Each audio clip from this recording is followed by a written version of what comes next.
please recognize that the challenges to buying a home are much greater now than when you first entered the market. I hear older people complain all the time that these young people today are lazy and undisciplined. Hell, we bought homes in our 20s, they can too.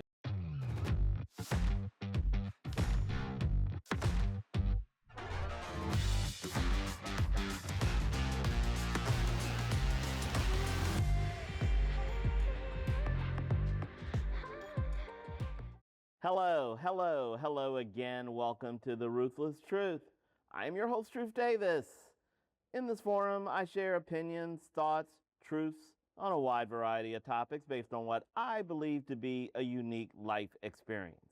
I'm an inner city kid who ascended to the C-suite of a Fortune 100 company, so I've seen some things, and you can read the details in the notes or the bio.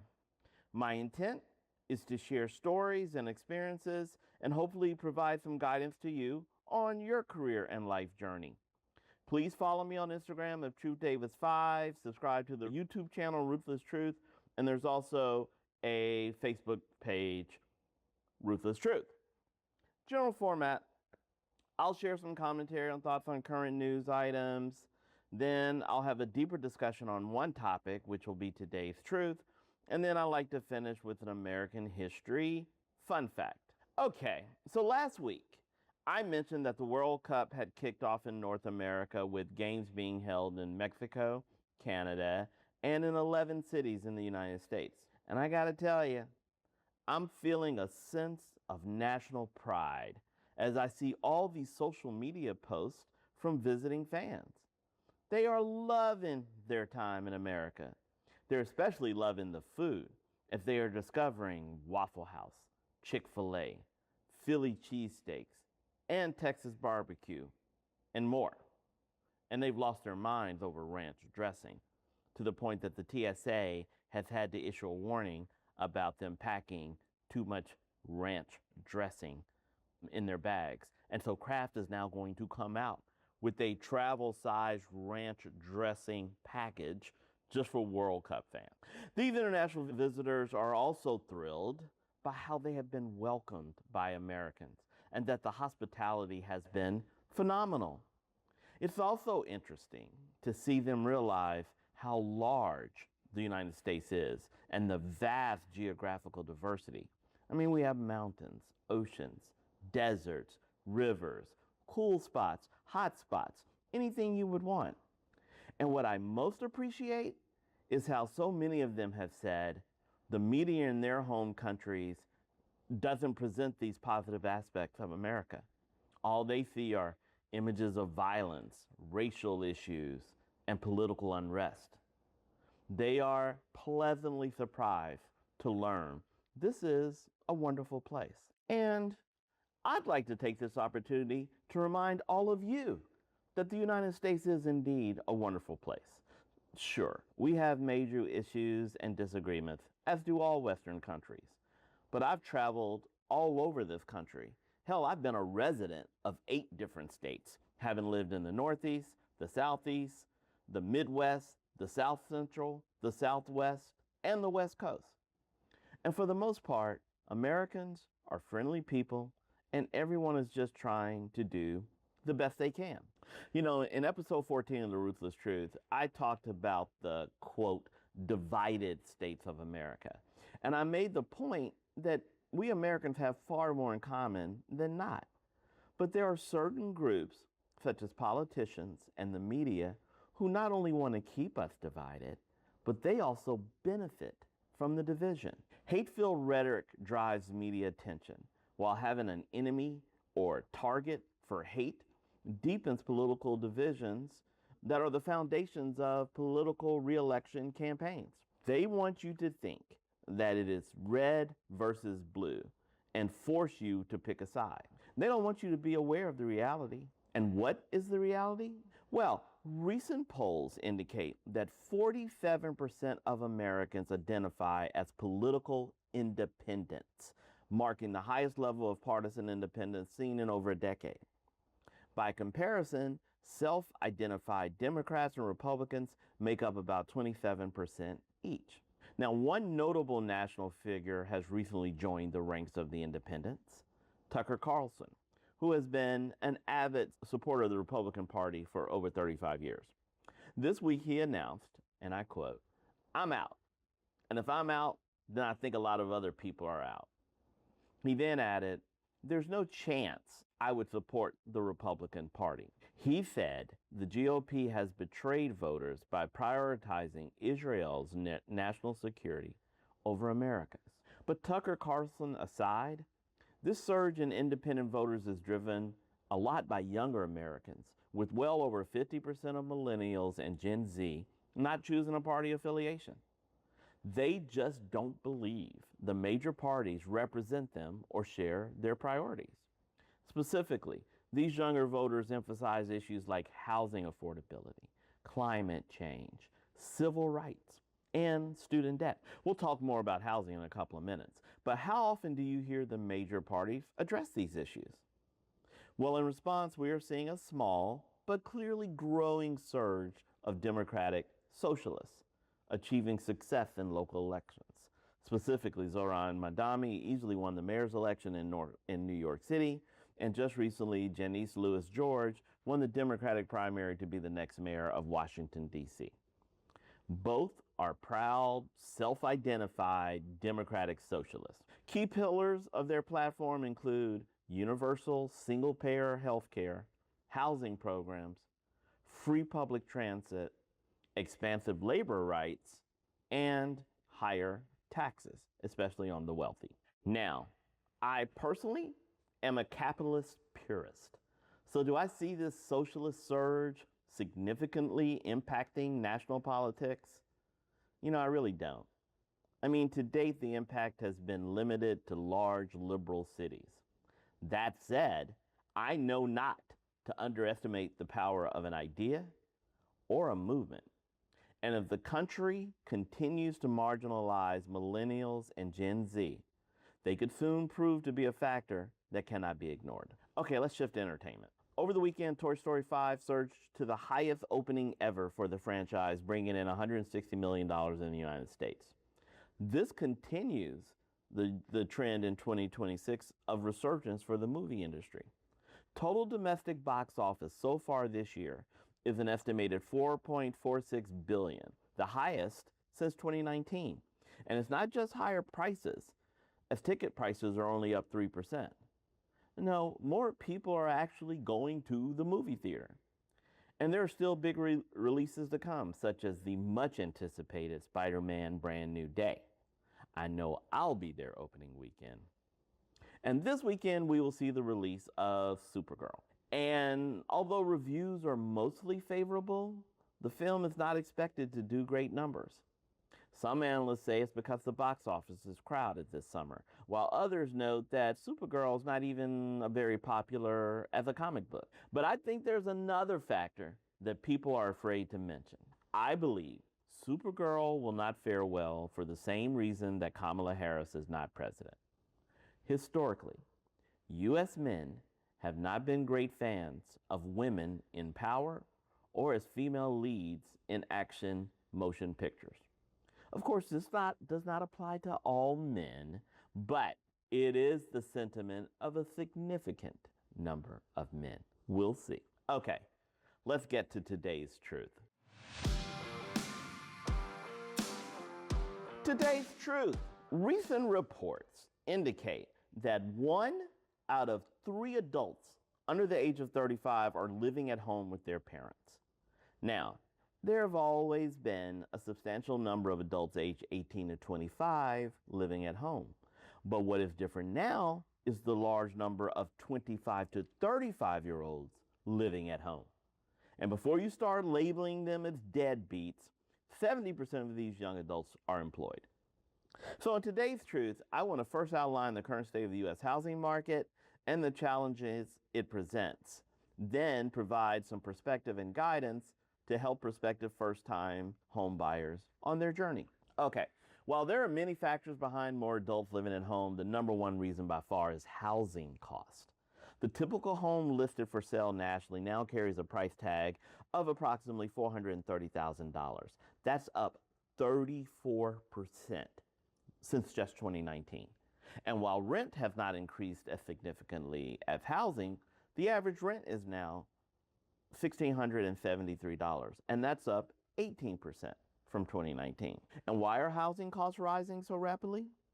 Well, a couple of key factors. First, we have a supply problem. Building permits and new home construction are down significantly as home builders are skeptical of demand.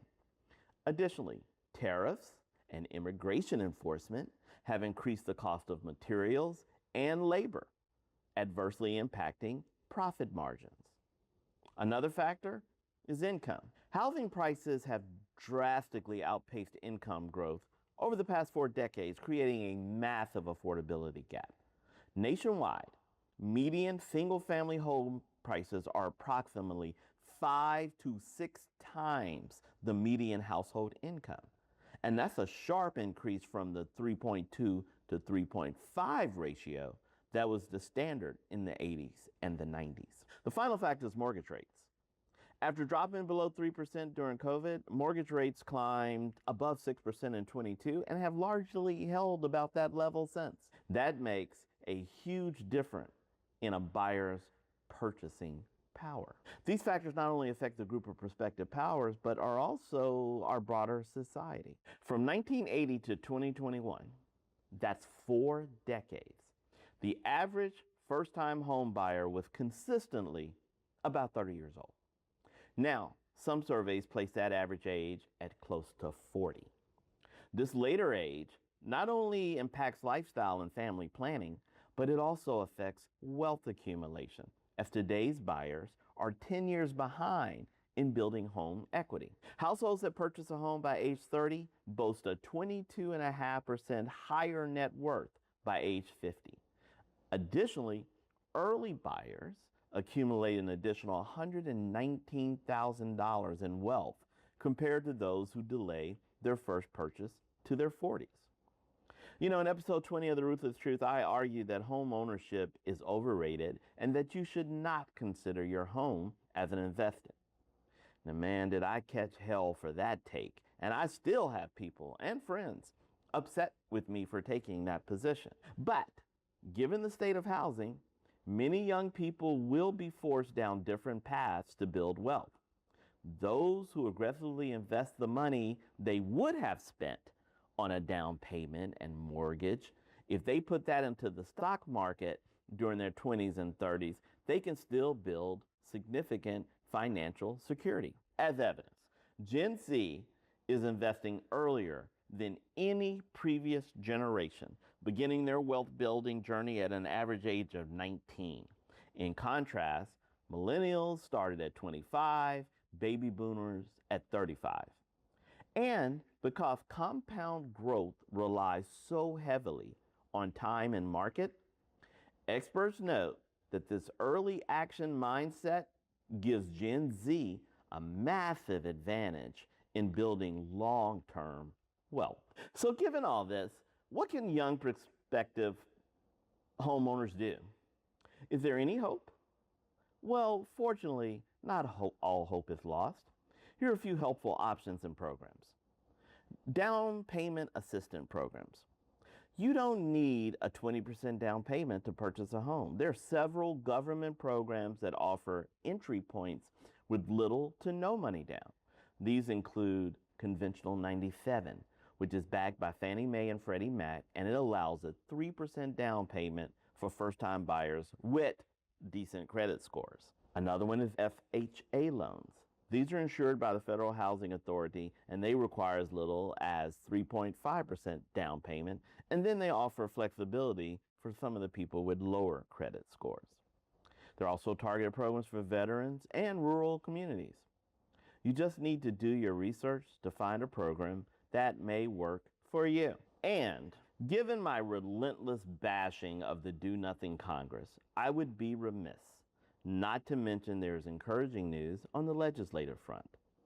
This week, by a vote of 85 to 5, the U.S. Senate passed a bipartisan bill to address housing affordability.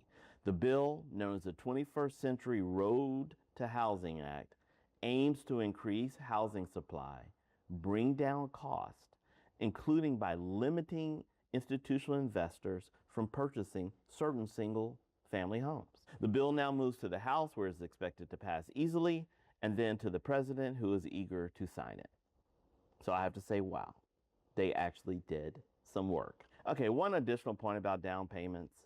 While personal savings remain the most common source for their down payment funds, about a quarter of first-time home buyers also tapped into other financial assets such as 401ks, IRAs, or stocks, and 22% received help from relatives or friends through a gift or loan to help buy a home. Okay, my final point and message is to parents and older relatives. Please recognize that the challenges to buying a home are much greater now than when you first entered the market. I hear older people complain all the time that these young people today are lazy and undisciplined. Hell, we bought homes in our 20s, they can too. Okay, first of all, those are not helpful sentiments. If you have nothing supportive to say, it's better to say nothing at all. And while every generation thinks they had it tough, it is inescapably true that millennials and Gen Z are facing a much more challenging housing market than any of us ever encountered. So get down off your self-righteous soapbox and show some empathy. Okay, let's get to today's American history fun fact. Today's American history fun fact. During the period of slavery in the United States, we have been regaled with fantastic stories of courage, bravery, resilience, ingenuity, and triumph. From John Brown's raid on Harper's Ferry to Harriet Tubman engineering 13 missions to free 70 slaves via the Underground Railroad. But in today's American history fun fact, I will tell you a story of escape that is so fascinating that if it had been presented to Hollywood as a movie idea, it would have been rejected because the story is so unbelievable. Okay, let's start with Ellen Smith. She was born in 1826 in Clinton, Georgia, to Maria, a mixed-race enslaved woman, and her wealthy slaveholder, Major James Smith. So Ellen was at least 3/4 European and had very fair skin, closely resembling her white half-siblings. Now, Major Smith's wife resented Ellen as she represented a daily visual reminder of her husband's infidelity. So, when Ellen was 11 years old Mrs. Smith gifted Ellen to her daughter, Eliza Smith, just to get Ellen out of the household. Now, after Eliza Smith married Dr. Robert Collins, she took Ellen with her to live in the city of Macon, Georgia, where they made their home. Ellen grew up as a house servant to Eliza, which gave her privileged access to information about the area. Okay, now, William Craft was born in 1824 in Macon, Georgia, and experienced painful separations from his family.